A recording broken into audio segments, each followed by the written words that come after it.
Did you know that Max Verstappen finished 10th in Monaco 2025 practice, and it was all his own team's fault? What seemed like a simple technical adjustment turned into a nightmare that could mark a turning point for Red Bull.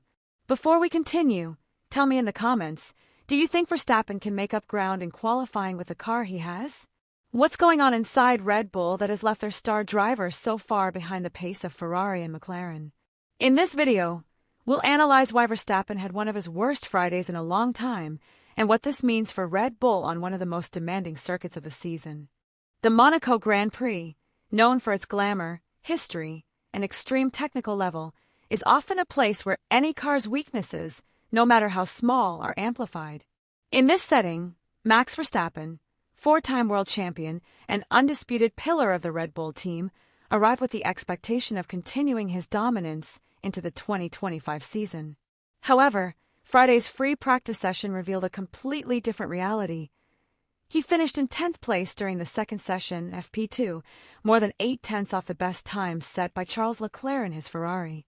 For anyone who follows Formula One closely, this result isn't simply a bad session.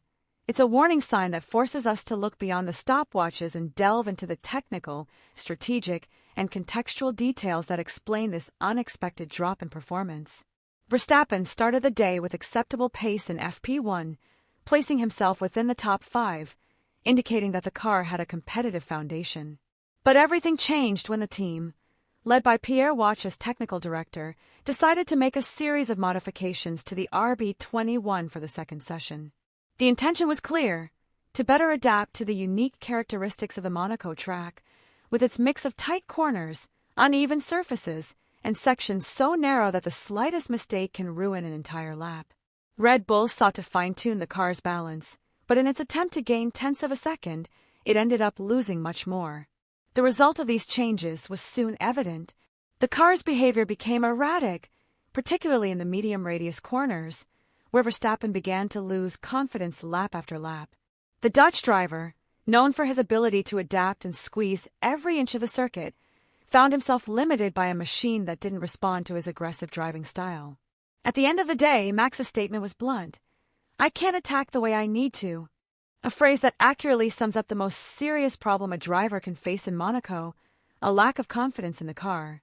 But the most worrying aspect wasn't just the loss in performance per lap, estimated at 0.4 seconds compared to the morning session, but the feeling that the team had taken a technical path of no return.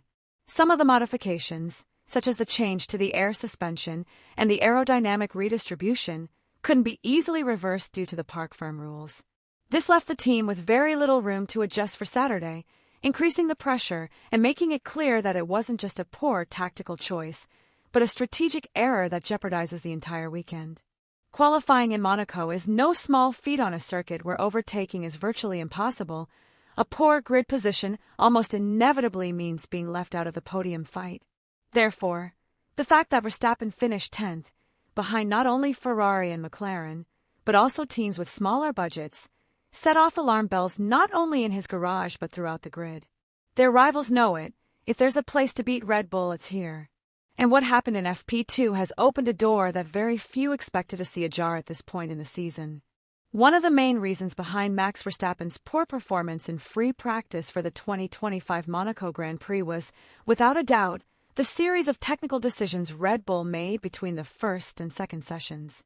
What was supposed to be a progressive improvement in the RB21 setup ended up becoming a technical trap from which the team failed to escape in time. In an attempt to fine-tune the car to the extreme to adapt to the particularities of the street circuit, the team decided to implement radical changes to the car's setup. Far from generating benefits, this caused an overall imbalance that critically affected performance. This is a situation that, in the context of Monaco, has much more severe consequences than at any other track on the calendar. In FP1, Max demonstrated that the car had a competitive foundation, placing within the top 5 with a more conservative and balanced setup. The RB21, while not the fastest, showed positive signs of being able to fight for the top positions if certain key aspects were adjusted.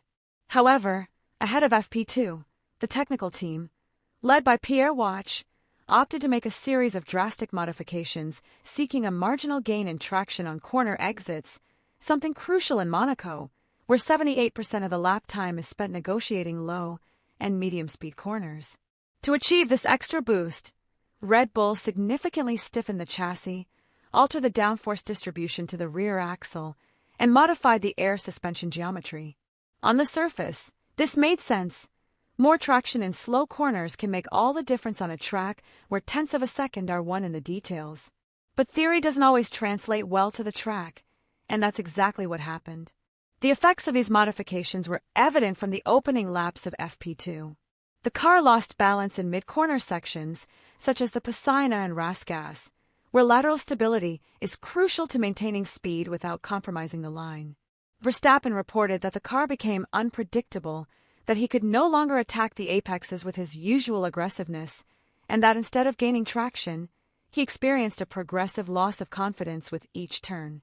That feeling of lack of confidence behind the wheel is the worst enemy for a driver of his caliber, especially in Monaco, where pinpoint precision separates a good lap from a crash into the barriers. The problem became even more serious when it became known that some of these modifications could not be reversed immediately.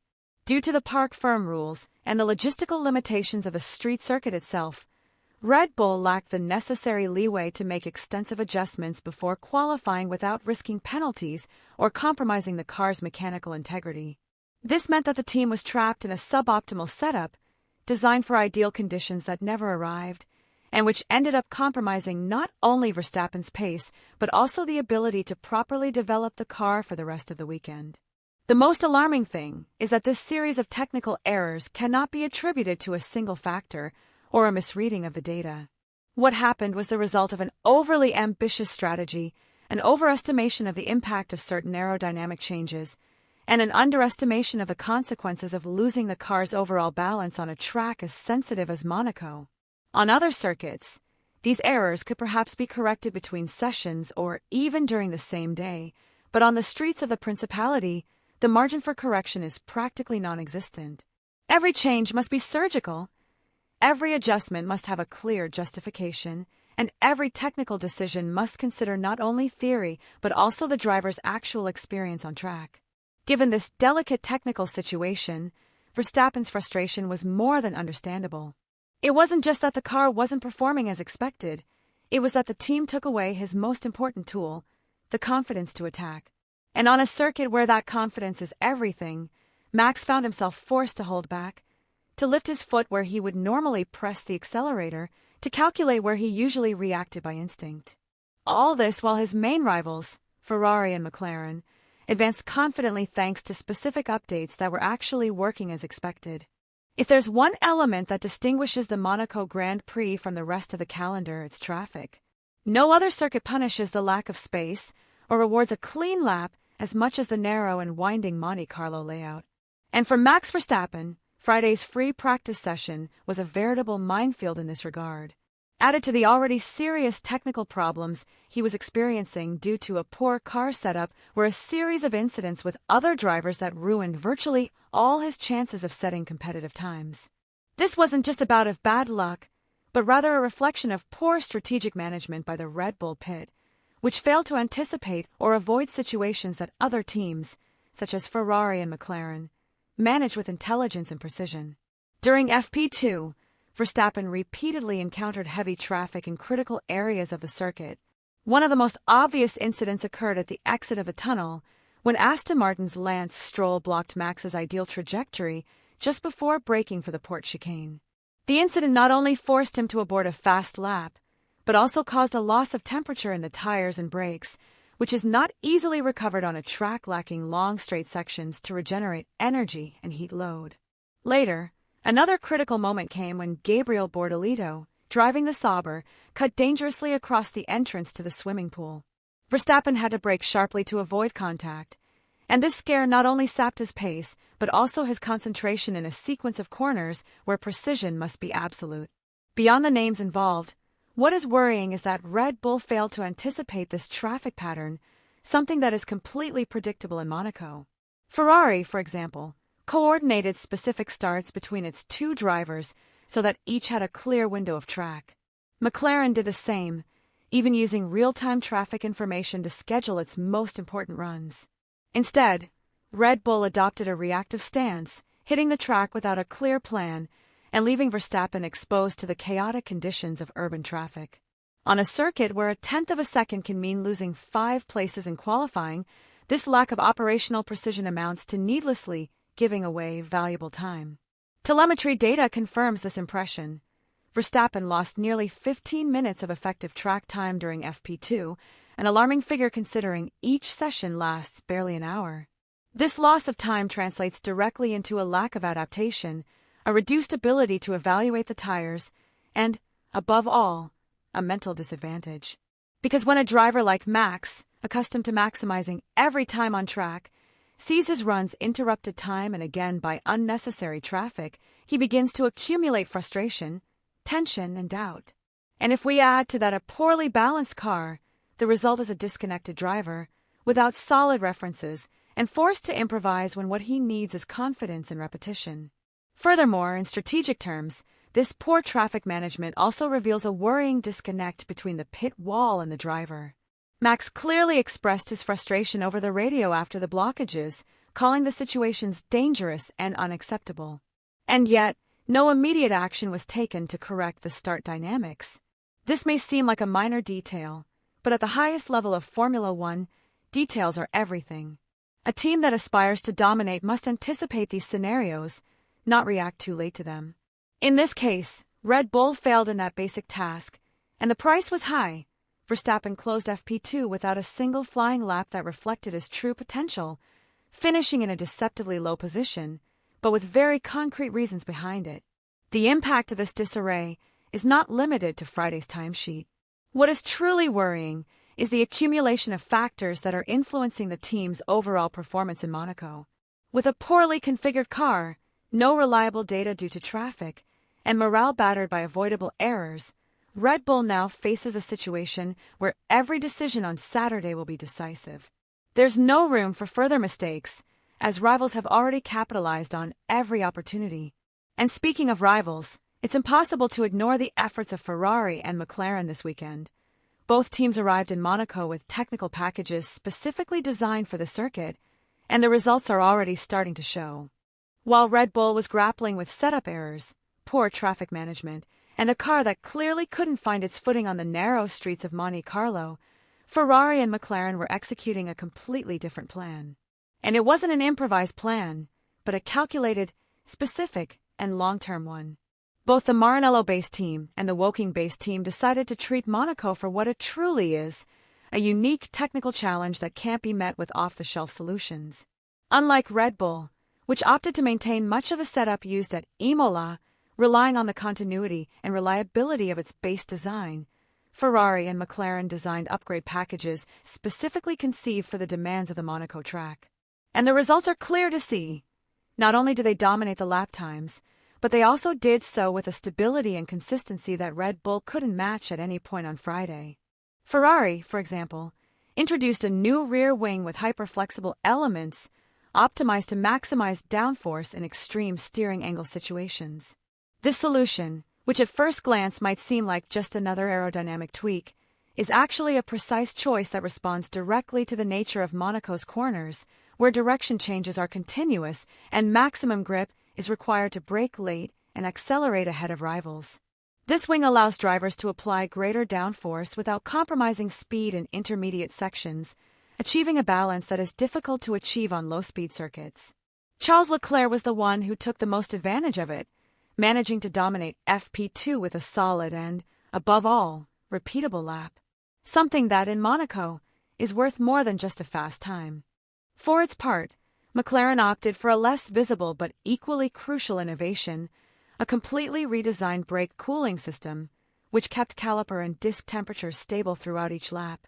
On a circuit where brakes heat up very quickly due to the constant succession of slow corners, and where any loss of efficiency can ruin the car's stability, this improvement allowed Lando Norris and Oscar Piastri to maintain consistent paces, without temperature spikes that could affect tire degradation or pedal response.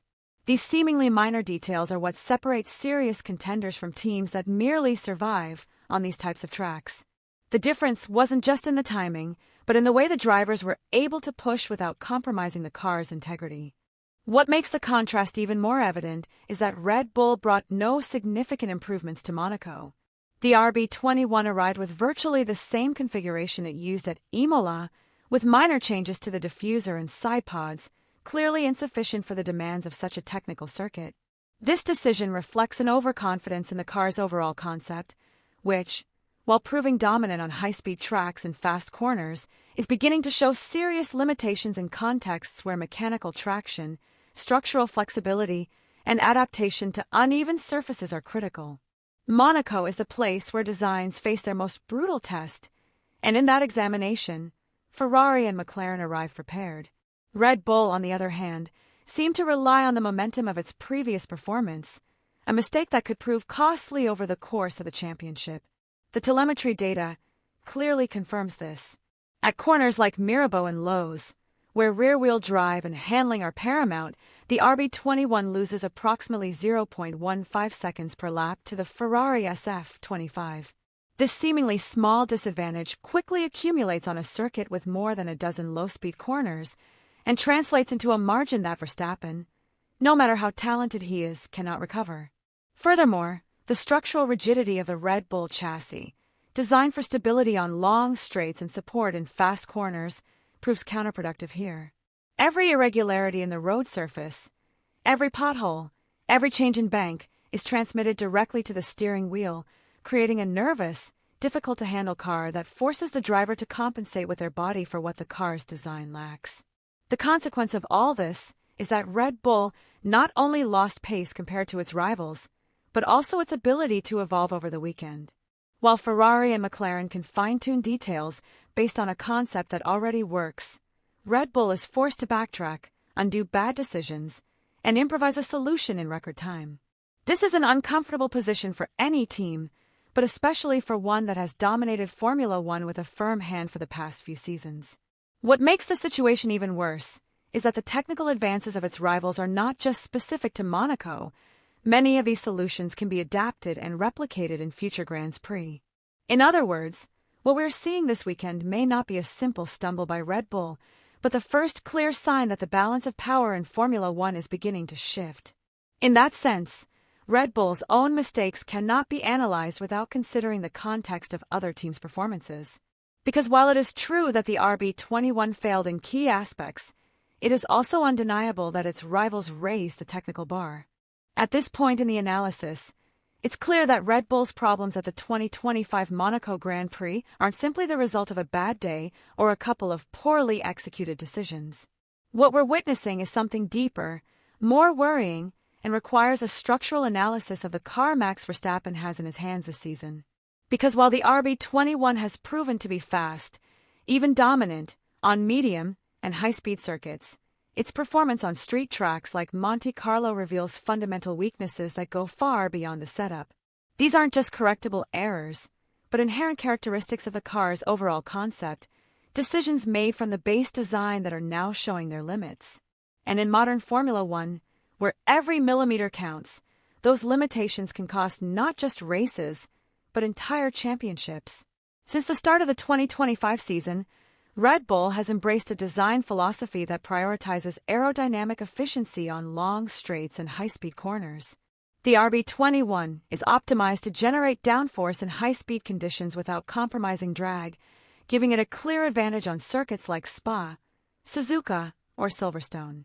But this same efficiency becomes a problem when transferred to a circuit where what matters most is not pure speed, but the ability to generate mechanical grip, low-speed stability, and immediate response in tight spaces.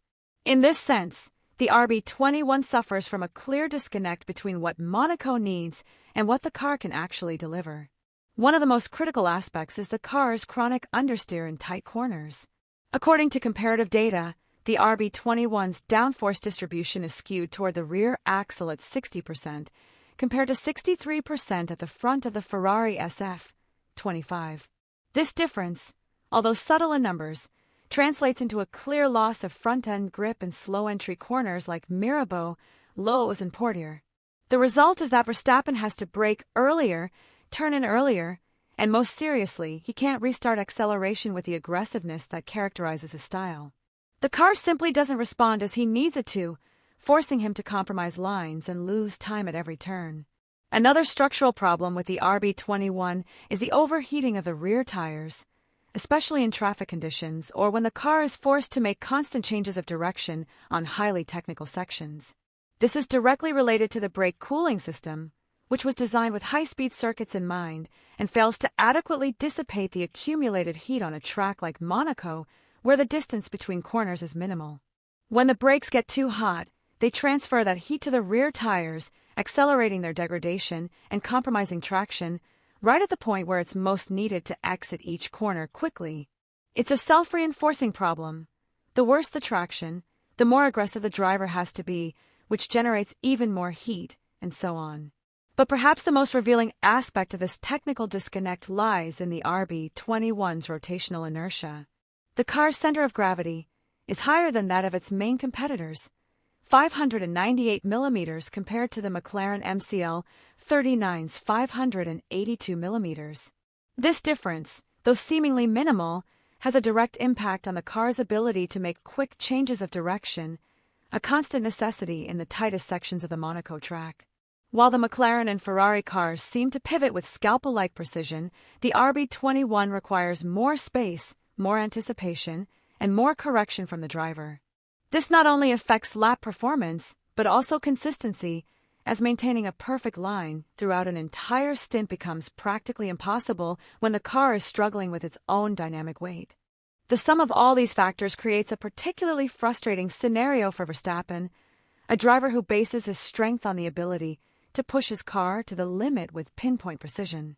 The vicious cycle is clear. By not trusting the car, Max is forced to compensate through driving, which accelerates tire wear and causes greater instability.